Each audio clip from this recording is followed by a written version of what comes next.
Have you ever noticed that the loudest moments in life are often the quietest? You are sitting in a room, surrounded by silence, holding your phone, scrolling through names, and realizing there is no one you can call. Not because you do not know anyone, but because you do not know who is safe enough to hold your pain. If you have ever felt the crushing weight of having a hurt, too heavy to keep inside, yet feeling entirely invisible when you try to share it, this is for you. Stay until the end, because the final lesson may change the way you see this lonely ache forever. It is a very specific kind of suffering. Something inside you breaks. A sudden wave of anxiety, a profound loss, or simply the sheer exhaustion of trying to hold your life together. Your first instinct is to reach out, to find a voice on the other end of the line that says, "I am here. It is going to be okay." But then you stop. You think of one person, but they are too busy. You think of another, but they always make it about themselves. You think of a third, but you are afraid they will judge you, or worse, pity you. So, you put the phone down. You swallow the words. You choose the heavy, suffocating silence of isolation over the risk of being misunderstood. Buddhist wisdom teaches us that this specific pain, the desperate craving to be saved by someone else, is rooted in attachment. We attach our inner peace to the external validation of another human being. We believe that if someone else can just hear our pain, the pain will somehow become lighter. But Buddhism reminds us that while connection is a beautiful part of the human experience, expecting another person to rescue us from our own mind only deepens our suffering. We place the key to our healing in someone else's pocket and then wonder why we feel so trapped. Imagine a small boat caught in a sudden, violent storm. The waves are crashing, the wind is howling, and the person in the boat is desperately looking around for a larger ship to throw them a rope. They wave their arms, they scream into the wind, but the horizon is empty. No ship comes. The more they look outward, the more panicked they become. What they do not realize is that their small boat is sturdy. It was built to survive rough waters. If they stopped searching the empty horizon for a savior and instead grabbed the oars, they could learn to ride the waves. In our modern lives, we do this every time we feel a sudden wave of panic or deep sadness. We look for a lifeline. We send a vague text, hoping someone will ask what is wrong. We post something online, waiting for a reaction.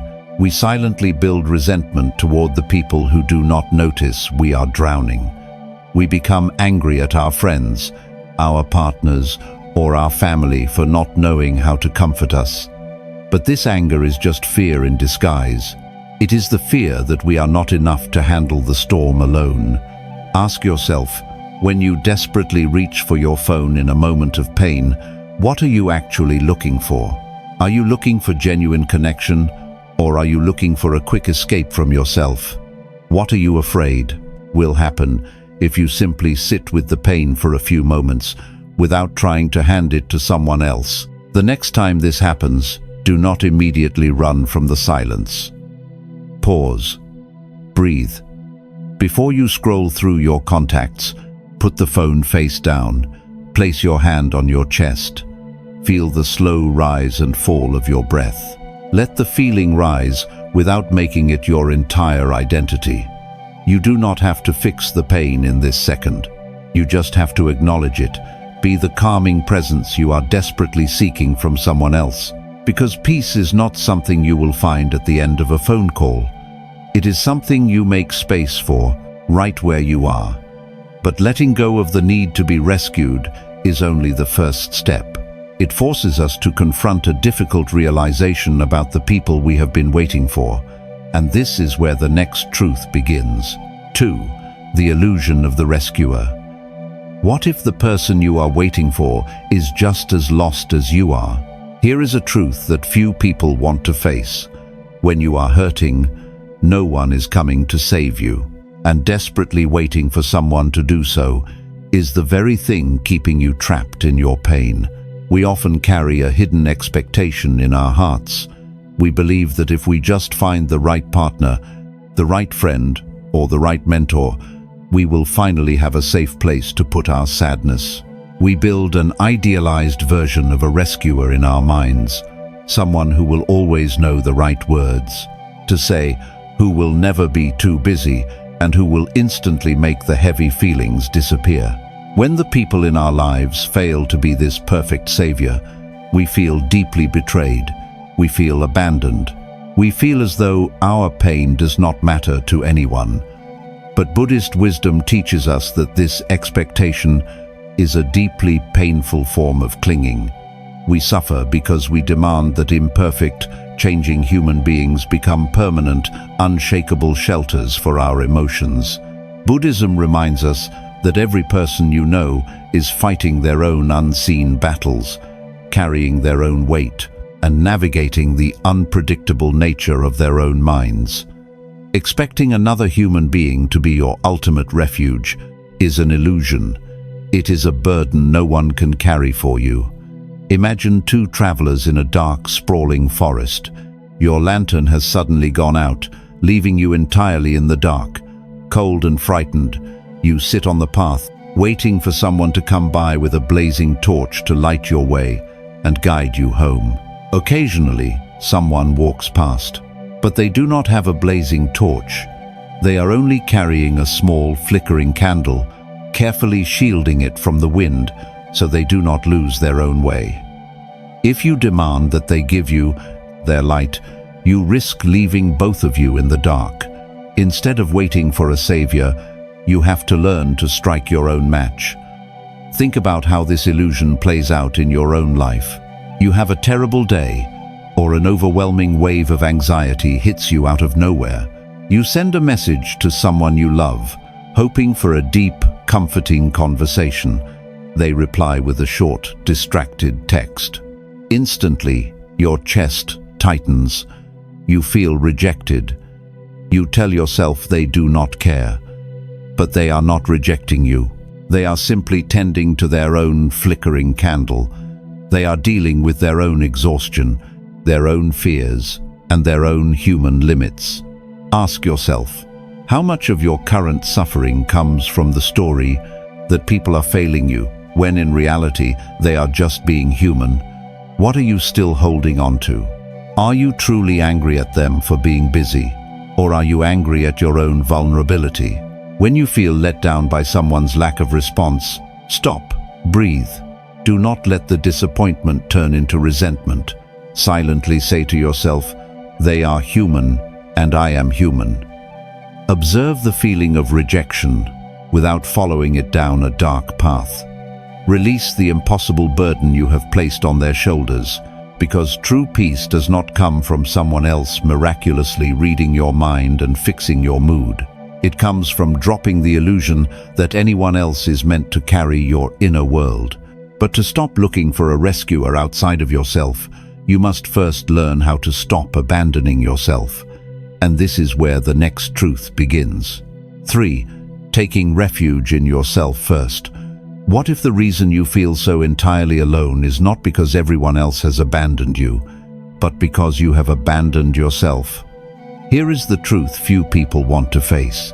We spend so much energy knocking on the doors of other people's hearts, begging for a warm place to rest, while leaving our own house entirely empty.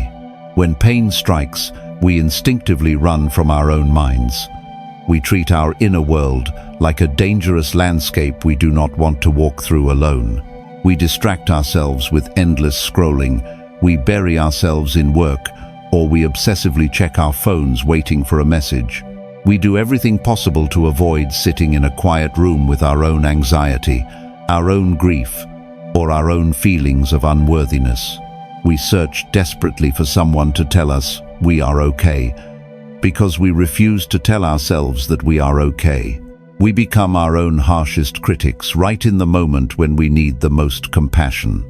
Buddhist wisdom teaches us the profound concept of taking refuge.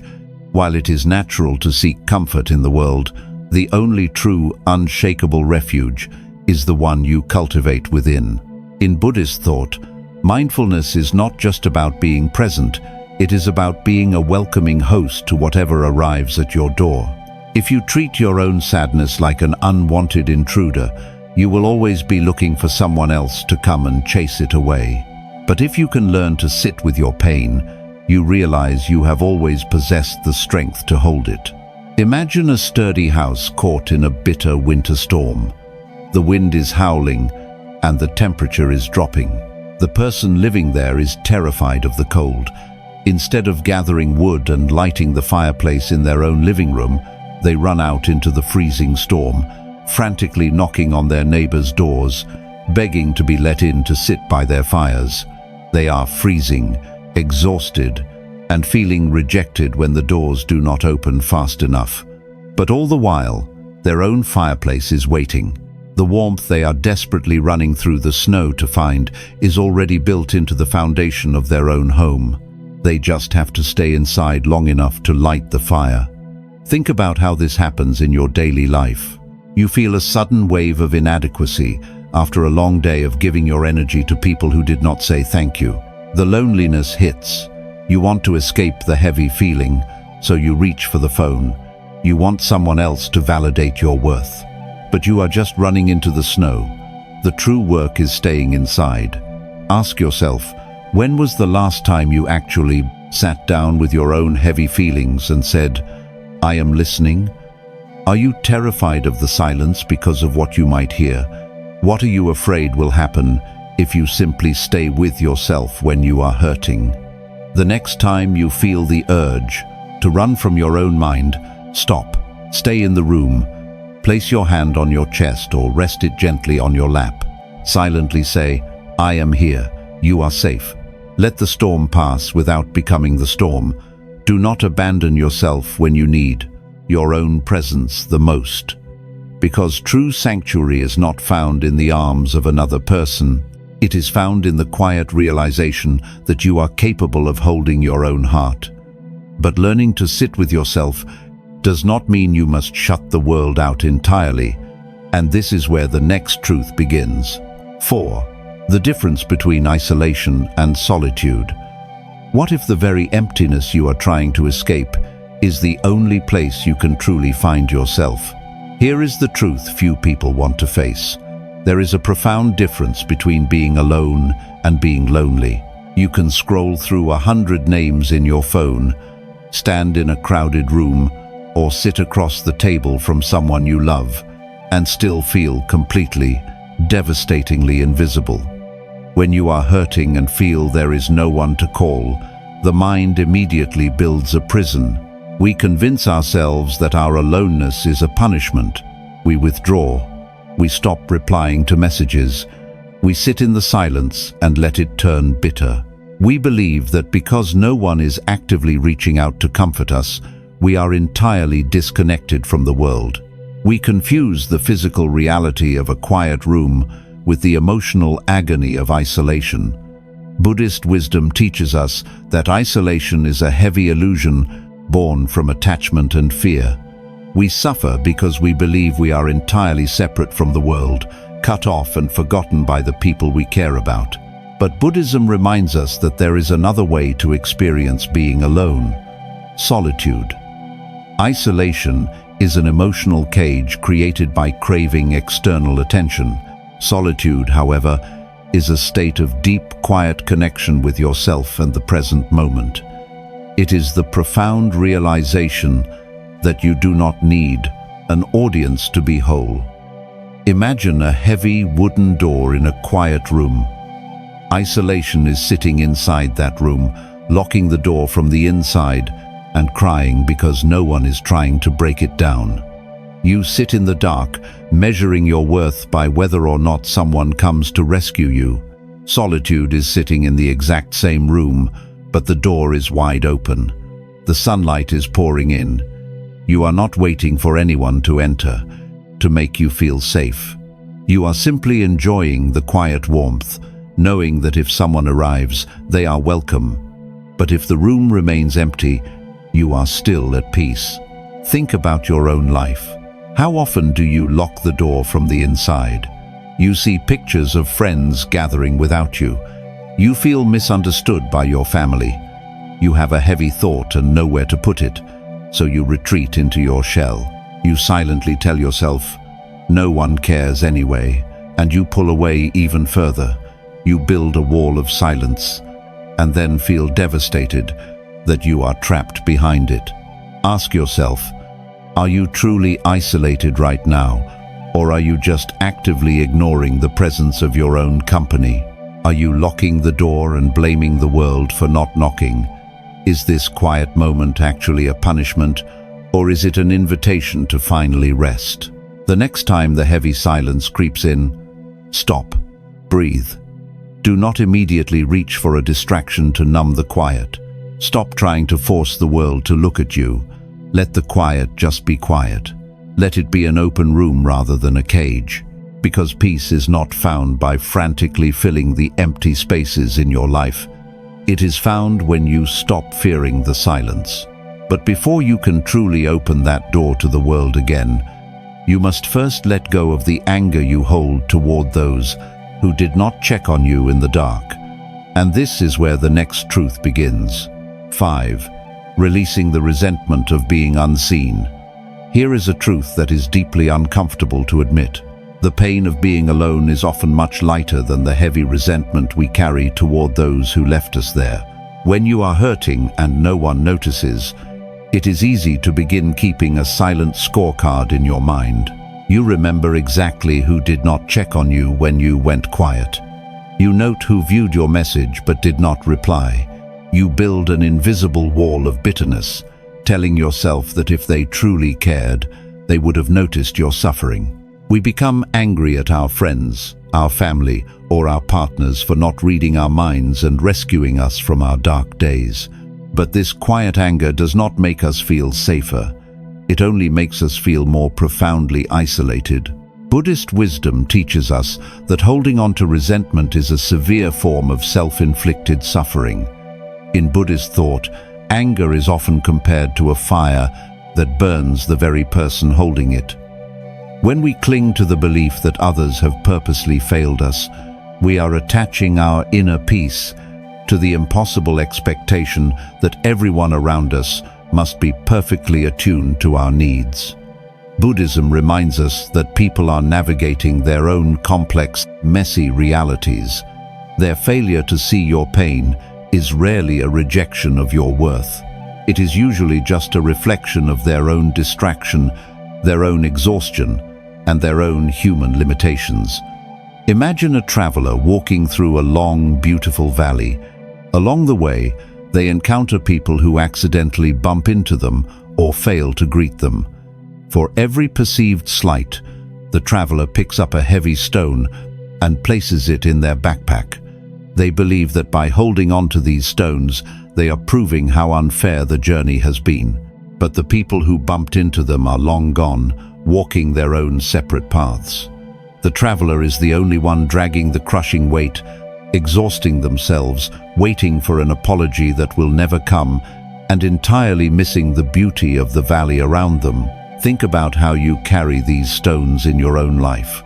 You post a vague message online and secretly wait for a specific person to reach out. When they do not, another stone goes into the bag. You intentionally go silent, testing to see who will notice your absence. When days pass with no message, the bag gets heavier. You are setting invisible traps for the people you love, and when they inevitably fail your unspoken test, you use it as proof that you are unlovable or entirely unseen. Ask yourself, is this silent resentment protecting you, or is it just making you heavier? What are you really trying to prove by keeping a record of every time someone disappointed you? Is this bitterness bringing you peace, or is it only feeding your fear of being forgotten? The next time you feel the cold wave of resentment rising, stop, breathe. Visualize the heavy bag of stones you have been dragging behind you. You do not need to wait for an apology to let it go. You can simply choose to drop the weight. Forgive people for not knowing how to read your mind. Forgive them for being distracted. Forgive them for being entirely human, because peace is not found by proving how much you have been wronged. It is found in the gentle lightness of letting go. But once you drop the resentment, you must learn a new way to interact with the world when you are hurting. And this is where the next truth begins. 6. The courage to ask without begging. What if the hardest part of healing is not surviving the pain, but finding the strength to simply say, "I need help," without attaching your worth to the answer? Here is the truth few people want to face. There is a profound difference between reaching out for connection and begging to be rescued. When the heavy feelings arrive and we finally decide to reach out, we often do it from a place of absolute desperation. We draft a text message, delete it, and rewrite it, trying to find the perfect words to make someone understand how badly we are hurting. We drop cryptic hints, we over-explain. We approach the people in our lives not with an invitation to connect, but with a silent demand to fix us. And if they do not respond exactly how we need them to, if they are busy, distracted, or clumsy with their words, we feel entirely destroyed.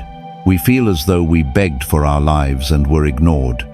Buddhist wisdom teaches us that the suffering here is not in the asking, but in our intense attachment to the outcome. Buddhism reminds us that vulnerability is a beautiful, necessary part of the human experience. It is natural to seek comfort. But when we beg, we are trying to force an outcome. We are trying to control how another person reacts to our pain. True non-attachment means extending your hand and speaking your truth, while completely releasing your need to control how the other person responds. It is the practice of asking with an open hand, rather than a clenched fist.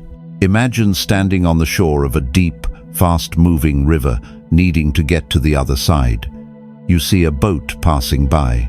Asking for connection is calling out, "I need a ride across, can you help?" If the boat stops, you share the journey. If the boat cannot stop, or if it is too small to carry your weight, you are still standing safely on solid ground. You can wait for another. Begging to be rescued is throwing yourself into the freezing, turbulent water, grabbing the side of their boat, and demanding they pull you up. If they cannot hold you, you both risk going under, and you are left drowning in the current of your own panic.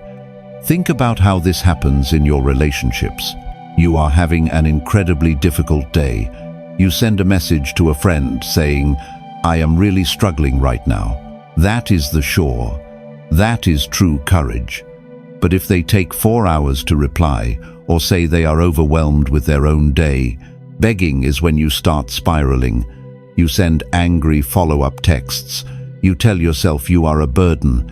You throw yourself into the freezing water because they did not pull you onto their boat. You forgot that you were already standing on solid ground.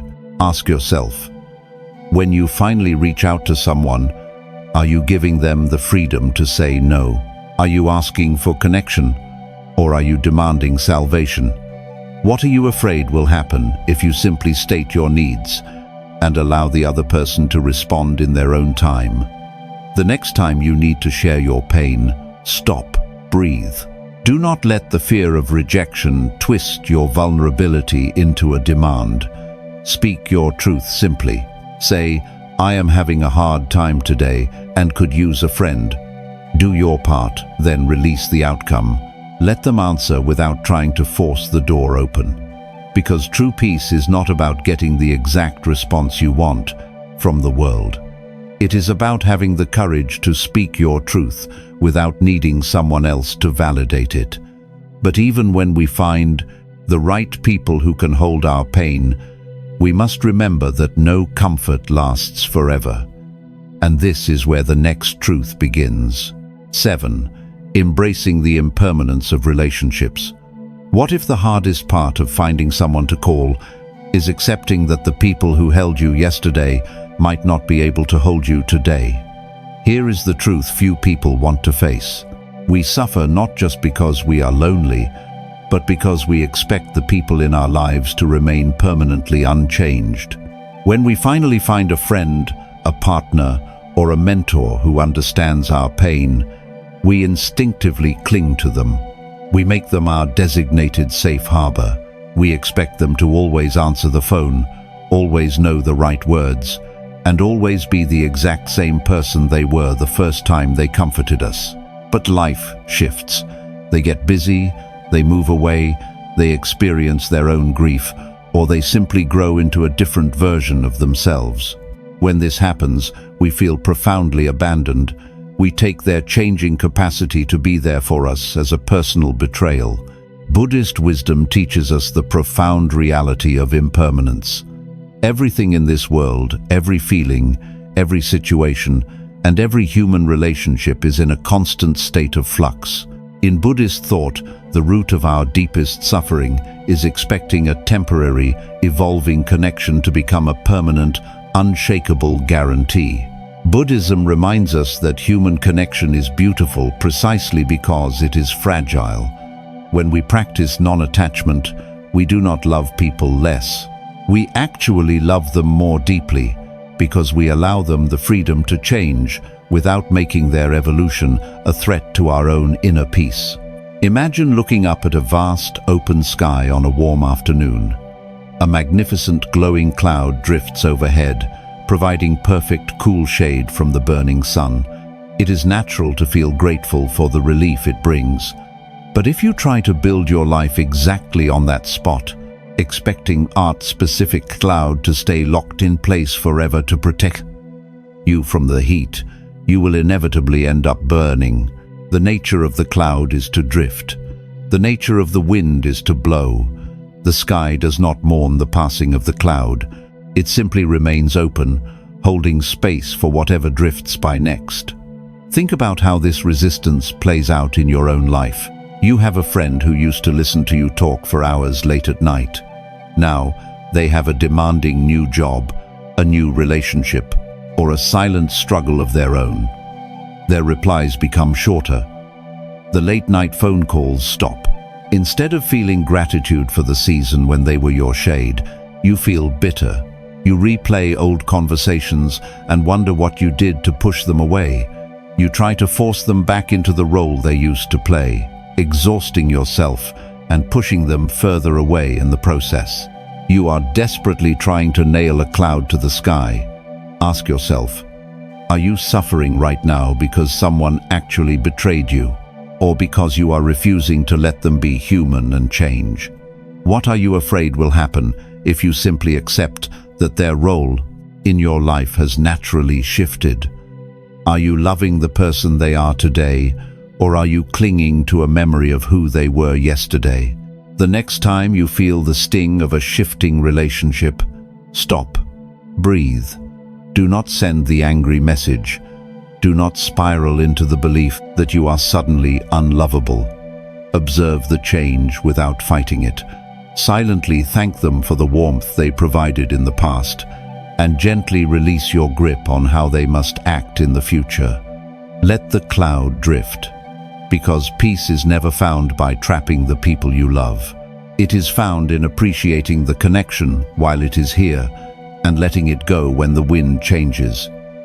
But what happens when the connections shift, the room goes quiet, and you are left entirely alone with the ache inside you? And this is where the next truth begins. 8. Sitting with the pain instead of running. What if the fastest way to escape your pain is to finally turn around and face it? Here is a truth that is incredibly difficult to accept. You cannot heal what you refuse to feel. When the heavy ache arrives and the phone stays silent, panic often sets in. We feel a desperate urge to flee our own bodies. We turn on the television, we consume mindless entertainment, we overwork, or we pace the floor. We treat our sadness, anxiety, or grief like a predator hunting us in the dark. We believe that if we stop moving, if we let the quiet settle in, the pain will consume us entirely. So we run, exhausting ourselves in a lifelong race against our own minds. We desperately look for someone to call, hoping their voice will drown out the deafening roar of our own inner world. Buddhist wisdom teaches us the profound practice of radical acceptance. In Buddhist thought, the suffering we experience is rarely just the initial pain itself. It is the immense energy we spend resisting it. This resistance is often called the second arrow. Buddhism reminds us that sadness and fear are natural, unavoidable guests in the human experience. They only become unbearable when we try to slam the door in their faces. When you stop running and simply observe the emotion without judgment, you realize it is not a predator. It is just an experience passing through. Imagine a person trapped in a dimly lit room, staring at a terrifying massive shadow cast against the wall. The shadow looks like a dangerous monster. Terrified, the person runs to the opposite corner, pressing their hands against their ears, shutting their eyes tight, praying the monster will leave. But no matter how long they hide, the shadow remains. Finally, exhausted and unable to run anymore, they decide to stop. They slowly open their eyes, take a deep breath, and walk toward the shadow. As they get closer, they realize there is no monster. It is just a small, broken chair blocking the light of a single candle. The fear was in the running. The truth was in the facing. Think about how this mirrors your quietest moments. A heavy wave of loneliness hits you on a quiet evening. Instead of feeling it, you instantly open an app and numb yourself for hours. You wake up the next morning feeling even more empty. The loneliness did not go away. It just waited patiently for you to finish running. You are treating a normal human emotion like a monster on the wall, draining your energy to avoid a shadow. Ask yourself, how much of your daily exhaustion comes from constantly trying to outrun your own heart? What are you so afraid will happen if you simply let the sadness sit beside you for a few minutes?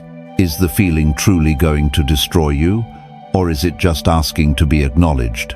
The next time the heavy ache rises and there is no one to rescue you, stop. Do not reach for a distraction. Sit down, close your eyes. Notice where the feeling lives in your body, a tightness in the chest, a knot in the stomach. Breathe directly into it. Silently say to the pain, I see you, and you are allowed to be here. Let the feeling rise and fall naturally, like a wave. Because true peace is not the permanent absence of pain, it is the quiet confidence that you can survive its presence. But when you finally learn to sit with your pain without needing a rescuer, something beautiful happens to the way you connect with the world. And this is where the final truth begins. 9. Standing tall while reaching out. What if the most beautiful connection happens only after you realize you can survive entirely on your own? Think back to the moment we began with. You are sitting in a quiet room, holding your phone, scrolling through the names of people you know. But something fundamental has shifted. The heavy, crushing panic of isolation is gone. The desperate need for someone to answer the call, to prove that you matter, has vanished. You are no longer searching the horizon for a rescuer. You are no longer terrified of your own quiet company. You still feel the ache, because being human means feeling the ache. But you no longer believe the ache is going to destroy you. Buddhist wisdom teaches us that when we stop grasping, everything naturally falls into place. When you release the desperate attachment to being saved by someone else, a profound and quiet transformation occurs. You stop viewing the people in your life as life rafts meant to keep you afloat. Instead, you start seeing them as fellow travelers. You stop draining the people you love with heavy, unspoken expectations, and you begin to love them for exactly who they are. You realize that true connection is not about handing your pain to someone else. It is about standing in your own strength and inviting someone to stand beside you. Imagine two towering trees in a wide, open field. If one tree leans entirely on the other for support, its own roots will never grow deep into the earth. The moment a violent storm arrives, the leaning tree is in profound danger, and its heavy weight might bring the other tree crashing down with it. But when both trees grow their own, deep roots, they can stand tall in the exact same soil, Their branches can touch in the wind, they can share the warm sunlight. They can weather the darkest storms together, not because they are holding each other up, but because they have both learned how to stand firmly on their own. Think about what this means for the rest of your journey. The next time the familiar sadness arrives, you do not have to isolate yourself. You might still pick up the phone, you might still send a message to a friend, but you will not be begging them to fix your internal world. You will be reaching out and saying, "I am walking through a difficult storm right now, and I would love your company." If they cannot join you, if they are tending to their own storm, you will not spiral into feelings of unworthiness. You will simply put the phone down, place your hand on your heart, and trust your own roots. This is the ultimate freedom. It is the courage to ask for connection from a place of wholeness rather than a place of emptiness. You do not have to be invisible, and you do not have to control how the world responds to you. You have finally become your own quiet sanctuary. Ask yourself one final time, are you ready to let go of the rescuer you have been desperately waiting for? Are you ready to step out of the illusion of abandonment and finally meet yourself in the silence? The next time the quiet settles into the room, let it be a warm embrace rather than a cold cage. Stop, breathe. Let the pain move through you without making it a permanent resident. Do not let fear convince you that you are alone, because you have finally found the one person who will never leave your side. If these lessons touched your heart, share this video with someone who may need a little more peace today. Peace was never outside of you.